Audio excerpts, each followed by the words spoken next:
주님께서 여러분과 함께 너와 천사의 영과 함께 요한이 전한 거룩한 복음입니다. 주님 영광 받으시옵소서.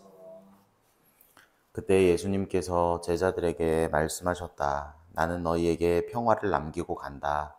내 평화를 너희에게 준다. 내가 주는 평화는 세상이 주는 평화와 같지 않다. 너희 마음이 산란해지는 일도 겁을 내는 일도 없도록 하여라. 나는 갔다가 너희에게 돌아온다고 한 내 말을 너희는 들었다. 너희가 나를 사랑한다면 내가 아버지께 가는 것을 기뻐할 것이다. 아버지께서 나보다 위대하신 분이시기 때문이다. 나는 일이 일어나기 전에 너희에게 미리 말하였다. 일이 일어날 때 너희가 믿게 하려는 것이다. 나는 너희와 더 이상 많은 이야기를 나누지 않겠다. 이 세상에 우두머리가 오고 있기 때문이다.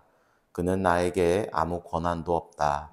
그러나 내가 아버지를 사랑한다는 것과 아버지께서 명령하신 대로 내가 한다는 것을 세상이 알아야 한다. 주님의 말씀입니다. 그리스도님 참여합니다. 참미의 주님, 주님 오늘 우리는 부활 5주간 화요일 맞이했습니다. 오늘 복음 말씀에서 예수님께서 나는 내 평화를 너희에게 준다. 내가 주는 평화는 세상이 주는 평화와 같지 않다라고 말씀하고 계시는데요. 곰곰이 제가 생각을 해봤더니 우리 신앙인들이야말로 사실 따지고 보면 평화라고 하는 것에 대해서 행복이라고 하는 것에 대해서 신앙을 갖지 않으신 분들보다 훨씬 더 전문가이고 전문가여야 한다는 생각을 해봤습니다. 왜 그러냐 하면 우리는 이 성경 말씀을 통해서 아담에게 하느님께서 어떤 말씀을 하시고 어떤 행동을 하셨는지, 아브라함에게는 어떻게 하셨는지, 야곱에게는 어떻게 하셨는지, 요셉에게는 어떻게 하셨는지, 사무엘에게는 어떻게 하셨는지, 다윗에게는 어떻게 하셨는지, 그 이후에도 무수히 많은 사람들에게, 무수히 많은 케이스로 사람들이 어떤 공경에 빠져 있었고, 그리고 하느님께서 그 일에 어떻게 개입하셨고, 인간의 지각을 넘어서는 하느님의 판단으로 그들에게 어떤 위로를 주셨는지에 대한 지식이 아주 켜켜이 쌓여 있는 것 같아요. 신앙인들에게는. 조금 잔인하게 말하자면 성경을 읽은 신앙인들에게는. 그러니까 신앙인이라면 그런 것들을 가지고 있어야 되는데, 이게 신앙인이라고 하는 이름만 달고 그런 일들을 하지 않으면 평화가 뭐야? 그러면 세상에서 더 돈 잘 벌게 하는 거고 더 건강하게 하는 거고 그러는 건가? 그리고 그런 기도만 백날 하고 있다. 굉장히 안타까운 일이라고 생각합니다. 주님께서 우리에게 주시는 평화의 성격이 어떤 것인지 우리가 더 잘 알고 거기에 대해서 더 많이 누리고 더 기뻐하는 신앙인들이 되면 좋은데, 그런 일들을 할 때 어떤 일들을 겪게 되는가 하고 요즘에 사도행전의 독서 말씀들이 쭉 얘기하고 있는 것 같아요. 저는 사도행전을 읽을 때마다 사실 요 바오로에 대한 얘기들 중에 요 부분을 읽을 때 다른 여러 군데에서도 요런 비슷한 표현들이 나오거든요. 무슨 표현이냐면 여기 한번 같이 보시겠어요? 보세요. 안티오키아와 이코니온에서 유다인들입니다. 유다인들이 이런 짓을 하고 있는 거예요. 지난 토요일 독서를 한번 보시겠어요? 지난 토요일 독서에 보시면 아주 기가 찬 일들이 벌어집니다. 자, 보세요. 안식일에 주님의 말씀을 들으려고 사람들이 막 모여들기 시작한 거예요. 이방 민족들도 모여드는 거예요. 유다인이 먼저 들었죠. 유다인이 신앙 선배죠. 그러면 그들이 그것을 듣고 사람들에게 기쁨을 전달해야 되는 사람들이고 더 깊은 깨달음을 알아야 되는 사람들인데, 이 사람들은 무려 자기네가 먼저 듣고 이상한 특권의식이 생겼어요. 그러다 보니까 사도 바오로가 이야기하고 사람들이 쭉 그 말을 막 믿고 막 얘기하기 시작하니까 무슨 짓을 하냐면 그 유다인들이 저 토요일 독서 두 번째 줄 유다인들은 시기심으로 가득 차. 아니 왜 시기심으로 가득 차냐고요. 바오로한테 왜 시기심을 느껴요. 저 이방인인데 저 우리를 박해하던 사람인데 내가 주인공이 안 되고 있네. 내가 대접을 못 받고 있네. 그 이유 하나지 않겠어요? 그죠? 그러니까 이방인들이 신앙생활 시작하니까 그래 그러면은 너 내 후배로 들어와. 율법 믿고 율법을 잘 지키고 할례 받아. 안 그러면 안 돼. 그 길에는 내가 항상 너의 선배로 있을 거야. 그런 얘기하고 있는 거예요. 유다인들입니다. 먼저 소식을 들은 유다인들. 현세로 보면 신앙인들이라고 봐도 무관할 것 같습니다. 유다인들이 무려 바오로에게 오직 시기심으로 가득 차 모독하는 말을 하며 바오로의 말을 반박하기 시작합니다. 그리고 한 장 넘겨보시면 더 나쁜 짓을 하는데 그거 맨 밑에 보시면 유다인들이 근데 바오로가 담대하게 말하니까 유다인들이 이런 짓까지 하는 거예요. 요즘에 이런 짓 하는 사람들 꽤 있죠? 하느님을 섬기는 귀부인들과 그 도시의 유지하면 누가 떠오르긴 하는데 어쨌든 유지들을 선동하여 바오로와 바르나바를 박해하게 만들더라. 자기들이 하고 싶은 일을 하려고 수단과 방법을 가리지 않는 아주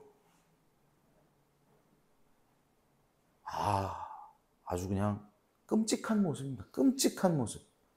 이런 일이에요. 그런데 제가 사도행전을 읽으면서 감탄하는 부분을 이제 지금 말씀드리려고 하는 거예요. 오늘 독서를 보시면 이런 일이 벌어집니다. 똑같은 놈들이죠. 유다인들이 또 몰려와가지고요.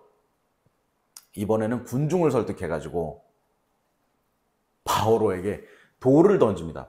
돌을 던지는 건 누구한테 던지는 거예요? 요 바오로한테 던지기 바로 전에 돌을 누구한테 던졌었냐면 스테파노에게 던졌죠. 스테파노에게 던져서 첫 번째 순교자로 만들었죠. 하느님을 모독하거나 나병이 걸렸거나 간음을 했거나 우리 사회의 질서를 심각하게 해치고 있다라고 판단되는 사람, 저 사람이 우리에게 있어서는 아주 저 사람은 악이야, 악. 있어서는 아주 우리에게 많은 피해가 오니까 그냥 죽여 없애는 게 나아. 하는 사람은 성 밖으로 끌어내서 돌을 던지는 거예요. 돌을 막 던져서 죽여버리는 거예요. 그러니까 요한복음 8장에도 저 가늠한 여인 끌고 왔고 돌 들고 오잖아요. 돌 들고 왔고 가늠한 여인 딱 놓고 자 예수님 말씀하세요. 네, 던져요 말아요. 지금 그렇게 하잖아요. 유다인들이 몰려와 군중을 설득하고 바오로에게 돌을 던졌습니다. 죽었겠죠. 이만한 돌 막 사람한테 남자들이 삥 둘러서갖고 돌을 막 던지면 머리 같은 데 맞으면 막 뇌출혈 막 해갖고 죽을 거 아니겠어요. 그러면 여러분들이 바오로면 저 같으면 바오로라면 어떤 기분이 드시겠냐고요. 주님, 제가 뭐 잘못했습니까? 제가 한 거라고는 주님 말씀을 전한 것밖에 없지 않습니까? 그런데 제가 왜 돌을 맞아야 됩니까? 저 나름 잘 나가던 인생이었는데 제가 왜 여기 와서 이 짓을 당하고 있어야 됩니까? 그런 생각이 들지 않겠어요? 그리고 유다인들에게 내가 너네한테 뭐 잘못한 거 있니? 그런 생각을 막 하지 않겠어요? 그런데 이 사도행전의 기술이 참 놀랍습니다. 바오로가 돌을 맞아요. 죽은 줄 생각하고 내다 버려요. 그리고 나서 아무 말이 없어요. 그냥 이튿날 그가 일어나요. 내다 버려요. 내다 버리는데 바오로가요. 아무 앙심과 뭐 아무런 감정의 그런 것들이 기술되어 있잖아요. 그냥 해요. 일어나요. 다시 나가요. 사도 바오로가 그런 생각을 하고 있다는 거죠. 예수 그리스도의 그 평화, 예수 그리스도의 기쁨, 그 복음을 전달하는 책인 이 사도행전에 내 사적인 어떤 그런 원한 같은 거 적을 여유가 없다. 그 단호함이 사도행전에는 참 여러 번 쓰여 있습니다. 죽은 줄 알았는데 그냥 일어나 가요. 그리고 나중에 사도 바오로가 쭉 한번 읊어줘요. 여러분, 저는 죽을 뻔한 게 몇 번, 물에 빠져 죽을 뻔한 게 몇 번, 매를 맞은 게 몇 번, 아주 짧게. 그런데 그거를 쭉 읽어보면 너무 인생이 기구해요. 매를 맞아주고 뭐 돌에도 주고 물에 빠져주고, 근데 자기 그냥 살아났다는 거죠. 그래서 하느님 말씀 전했다는 거죠. 지금 오늘 사도 바오로가 겪고 있는 이 멸시와 미움, 시기, 고통, 죽음 등이 이 평화를 전달하는 사람들이 겪어내야 하는 시련의 한 축입니다. 또 다른 한 축은 어제 독서에 나옵니다. 어제 독서는 또 무슨 얘기를 하는지 한번 보세요. 어제 독서 109쪽인데요. 바오로가 똑같이 얘기하니까 이방 민족 사람들이 이제는 무슨 얘기를 하냐면, 여기 11절, 신들이 사람 모습을 하고 우리에게 내려오셨다라고 하면서 바르나바를 제우스라 부르고 바오로를 헤르메스라고 부르면서 황소 가져옵니다. 화환을 가져옵니다. 제자들에게 제물을 바치려고 합니다. 예, 이게 다른 한 축입니다. 평화를 전달하는 사람에게. 두 가지 중에 여러분은 만약에 여러분께서 사도에 사람 말씀을 전하는데 두 가지 중에 어떤 게 더 힘들 것 같으세요? 여러분 막 이유 없이 미워하고 돌 던지고 막 하고 뭐 하고, 한쪽에서는 여러분을 막 이렇게 막 어떤 게 둘 중에 두 번째 게? 그러니까 제가 경찰사목에 와서 행복한 이유는 뭐냐면, 저에게 신부라고 막 받들고 뭐 화환을 바치고 무슨 뭘 해주고 존중받고 없어요. 그 유혹의 큰 한 축이 경찰서목에는 없어요. 아, 대단합니다. 네. 가방 제가 미고 여러 개 들어오잖아요. 누구 하나 인사하지 않아요. 오늘 밑에 문 안 열리잖아요. 요즘 중부서 문 왜 안 열리는지 모르겠어요. 옛날에 누르면 안에서 누가 대답 잘하더만, 요즘엔 눌러도 대답을 안 해요. 그러면 중부서를 포함하여 제가 미추홀, 서부, 인천청은 출입증이 있어요. 저 부천 소사 4개는 있어요. 17개 다니는데 13개는 없어요. 13개는 뭐합니까? 문 앞에서. 근데 문 앞에서 너무 이렇게 기다리면 또 경찰분들이 나가면서 뭐야 이 사람 뭐야. 수녀님은 통과인데 저는 희한하게 6년째 거기 서 있는데도 사람들이 제 얼굴을 몰라요. 이거 칼하다 하고 있는데도 수상한 아저씨 아니야 이렇게 쳐다본다는 거죠. 연기를 해야 돼요. 그 사람이 나오는 속도에 맞춰서 자연스럽게 약간 뒤로 물렀다가 핸드폰을 보면서 이렇게 같이 안녕하세요 이렇게 들어가. 어쨌든 뭐 그런 것들을 포함하여 두 번째 저를 이렇게 해주는 어떤 그런 유혹은 크게 없다. 그래서 살기가 좋은데 가끔 첫 번째 유혹, 2명밖에 안 왔다. 이런 유혹에는 그런 어떤 내 자존감을 무너뜨리는 어떤 그런 일들에는 유혹을 받으나, 오늘 일독서가 사도 바오로가 처신하는 것처럼 그런 사적인 감정에 매몰될 여유가 없다. 우리는 이쪽 편의 유혹도 저쪽 편의 유혹도 당당히 맞서 하느님의 평화를 사람들에게 말해야 되는 사람이다 라고 오늘 독서복음이 우리에게 이야기하고 있는 듯 합니다. 신앙인들에게도 아마 똑같은 어려움들이 계속해서 닥치지 않을까 생각합니다.